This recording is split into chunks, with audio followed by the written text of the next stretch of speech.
Hey guys, welcome to another video, and what you have in front is the new Samsung Galaxy M31. In our hands is the new space black variant with up to 128 GB storage. This is the 128 GB storage variant, and we're going to quickly unbox the phone to see what you get in the box and look at the phone itself. This is the Galaxy M31. I'm just going to turn it on and set it aside to see what else you get in the box and let the phone do its magic meanwhile.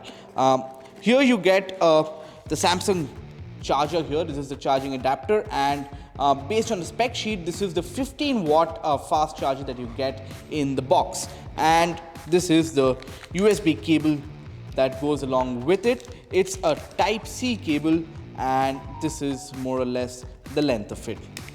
And the box is more or less empty apart from that. Here you have the instruction manual out here, which will tell you about your quick start guide, regional lock guide, and your warranty card.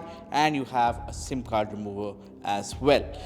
There's no protective case as such with the box. Now let's quickly see what you get in the phone.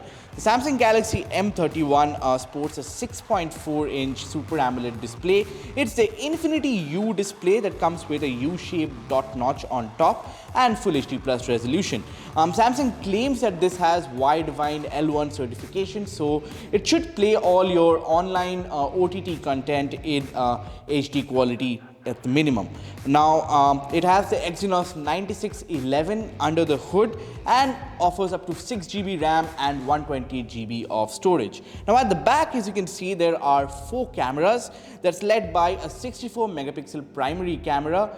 Then there's another 5 megapixel depth sensor, another 5 megapixel macro lens, and an 8 megapixel ultra wide lens with 123-degree field of view. Now on the front, on the dot notch itself, there's another 32 megapixel front camera with the capability to record 4K videos.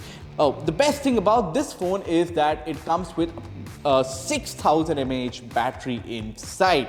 So that means that the battery life on the Galaxy M31 should be really good. We're expecting at least a 1.5 day worth of battery life even after heavy usage. That we're going to only find out after we use the device for a couple of days. But by the looks of it, the M31 does look like a pretty wholesome mid-ranger that might offer you all that you're looking for in your smartphone. So that's all more or less it about the Galaxy M31 out here. Thanks for watching.